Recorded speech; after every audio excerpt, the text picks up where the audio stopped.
students, these are the important explanations from the play Arms and the Men. So first explanation is soldiering, मतलब explanation ये है कि ये आपके play में से ही कुछ लाइंस ली गई हैं, जैसे हिंदी में होता है ना संदर्भ सहित व्याख्या, तो इस तरह से है ये आपके प्ले से ही लाइंस ली गई हैं, मतलब ये किसने कही है, कैसे, क्यों कही है, कौन से प्ले में कही है, उस प्ले का ऑथर कौन है। तो फर्स्ट एक्सप्लेनेशन है soldiering my dear madam is the coward's art of attacking mercilessly when you are strong and keeping out of harm's way when you are weak। तो ये एक्ट 2 में बोली गई थी ये lines. So these lines have been taken from the play Arms and the Men, written by famous modern playwright George Bernard Shaw। तो ये इसके ऑथर हैं जॉर्ज बर्नार्ड शॉ। तो इसमें क्या कहा है, कॉन्टेक्स्ट क्या है इसका। These lines are spoken by Sergius as a response to the question asked by Catherine regarding his resignation from military। तो ये लाइंस जो है ये कैप्टन सर्जियस द्वारा बोली गई थी कि जब कैथरीन ने उससे पूछा था कि आपने मिलिट्री से रिज़ाइन क्यों किया है।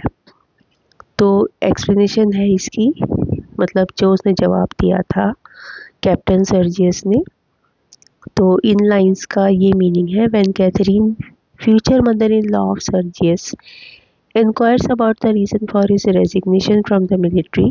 तो जब उसकी मदर इन लॉ ने उससे पूछा कि आपने मिलिट्री से क्यों रिज़ाइन कर दिया, he told her that he is no longer a soldier. तो उसने कहा कि वो आगे अब वो सोल्जर नहीं रहा है।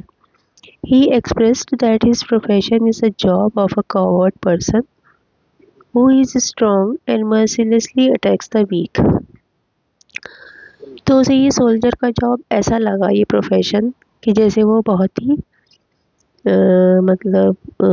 बहुत ही डरा, मतलब जो सबसे डरता है वो इंसान है जो दूसरों के ऊपर अटैक करता है खुद को स्ट्रॉन्ग समझ के, जबकि वो इतना स्ट्रॉन्ग नहीं है, दूसरों पर अपनी ताकत दिखाता है। मतलब when there is any danger to his life it is better to keep yourself away from danger।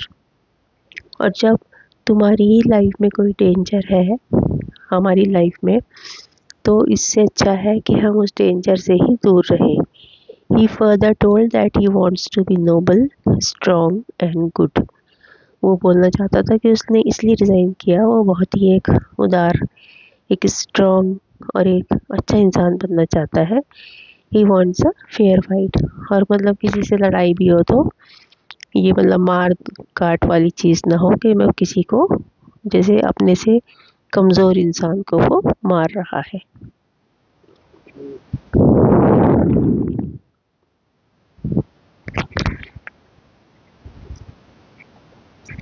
तो इस एक्सप्लेनेशन के कमेंट्स आप लिखिए पहले वाले के।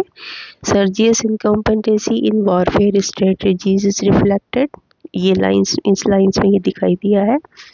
Simple language is used by the author, these lines shatter Sergius' romantic notions of war। In these lines Sergius ironically indicates his jealousy for Bletchley who ran away from the battlefield।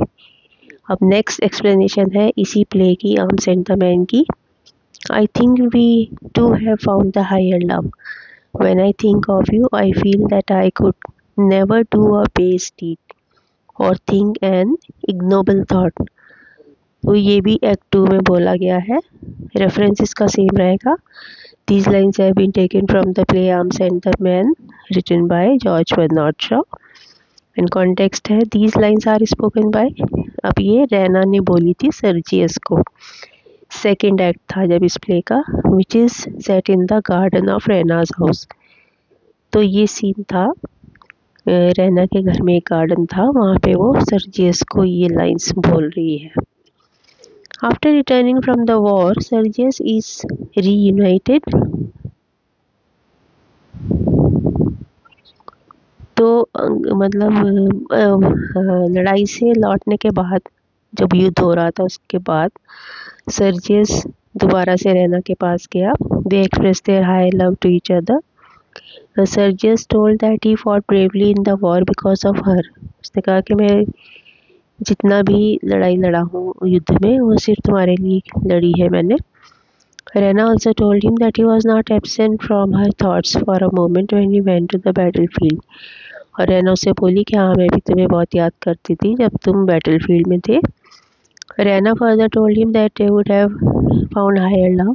She expresses her devotion for Sergius and consider her love for Sergius is so pious that when she thinks about him, she cannot perform any futile action or even a single unworthy thought does not appear in her mind. तो ये दोनों का यहाँ पर love दिखाया गया है कि इतनी डिवोटेड थी वो सर्जियस के लिए कि वो और किसी के बारे में बिल्कुल उसके मन में कोई भी विचार नहीं आता था, सिर्फ सर्जियस का ही आता था और उसे बहुत मिस करती थी जब वो बैटलफील्ड गया था। तो इसमें क्रिटिकल कमेंट्स रहेंगे। The higher love of Raina and Sergius is reflected in these lines and the use of lucid language, मतलब सिंपल। These lines reflect the hypocritic attitude of both Raina and Sergius who later engage with other partners। तो मतलब hypocritical है एक तरह से, क्योंकि बाद में प्ले में जाकर दोनों ने अलग अलग पर्सन से शादी कर ली थी। Raina and Sergius symbolise idealistic love. Next है एक्सप्लेनेशन, इसी प्ले से एक्ट 2 से ही है ये भी। My husband has just return with my future son in law and they know nothing. If they did the consequences would be terrible. You are a foreigner. You do not feel our national animosities as we do.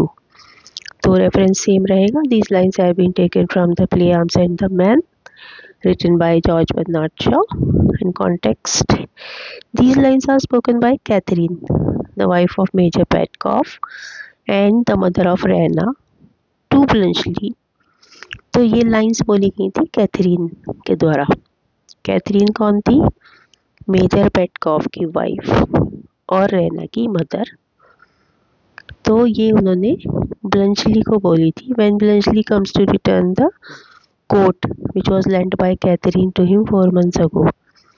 जब ब्लंचली को जो उन्होंने coat दिया था 4 महीने पहले वो उसको लौटाने आया था, उस टाइम कैथरीन ने ये लाइन्स ब्लंचली को बोली थी। तो इसमें क्या बोला है उन्होंने?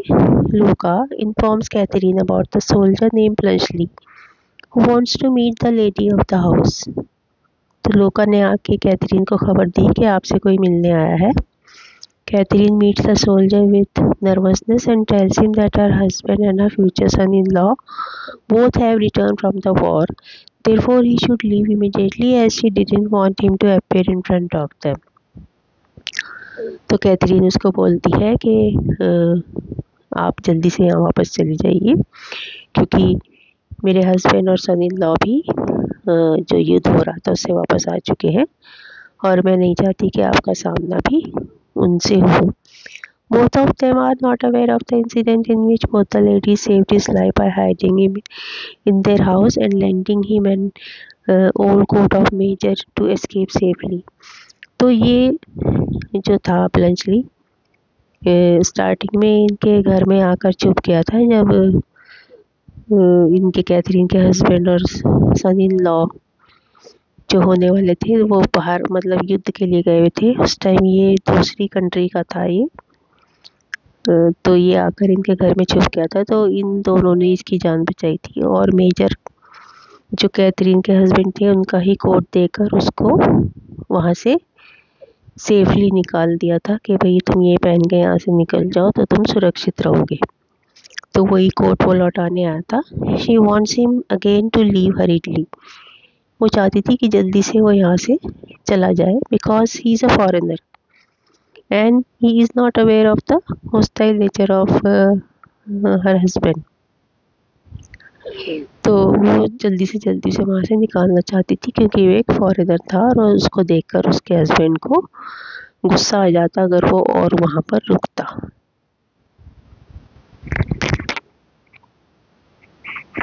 तो इन लाइन्स के क्रिटिकल कमेंट्स हैं।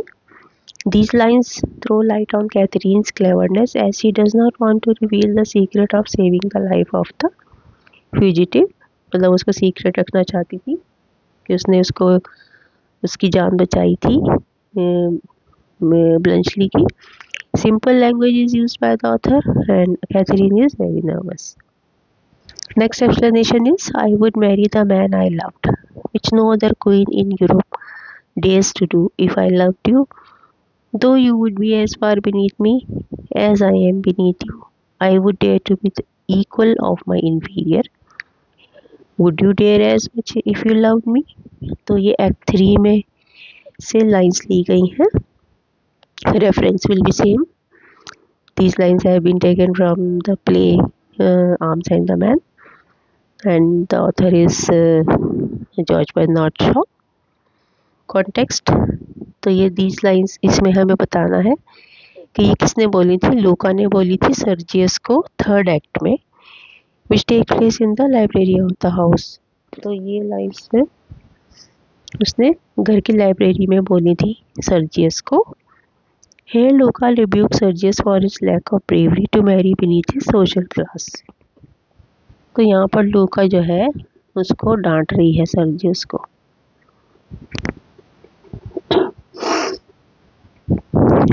Luca firmly rejects him when Sergius asks her to cure her bruise by kissing her। She points out the timidness of Sergius who cannot marry। She expresses her desire to marry in a higher social class।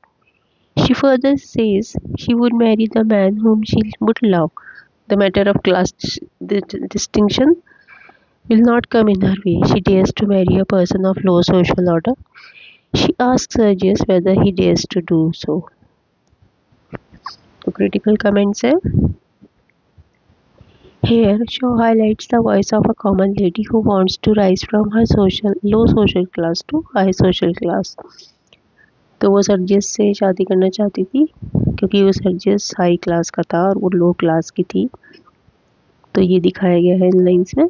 The tone of these lines is inspiring and provoking. Luca is depicted as a brave lady who is symbol of realistic love। Next है when you get into that noble attitude and speak in that chilling voice, I admire you, but I find it impossible to believe a single word you say। तो ये एक third से line ली गई है, इसका reference भी same रहेगा। और these lines are spoken by Bluntschli to Rena। Through these lines, Bluntschli satirizes the self-concept of Rena। Explanation है when Rena encounters Bluntschli second time in the library, she states that she has spoken lies only twice in her life। मतलब उसने अपनी life में सिर्फ 2 बार झूठ बोला है। Once when she hid him in her bedroom and the second time today only। On this thought, Bluntschli does not believe in her। He was of the view that lying is fine। Rena claims that he is the first person not taking him seriously। On the contrary, Bluntschli asserts that he is the first person who is taking her seriously। Rena has the notion that being perfect means never lying। Here, Bluntschli advises her to reflect on her honest self। Now, critical comments. These lines highlight Rena's character, a hypocrite lady। Bluntschli acts as a spokesman for Shaw।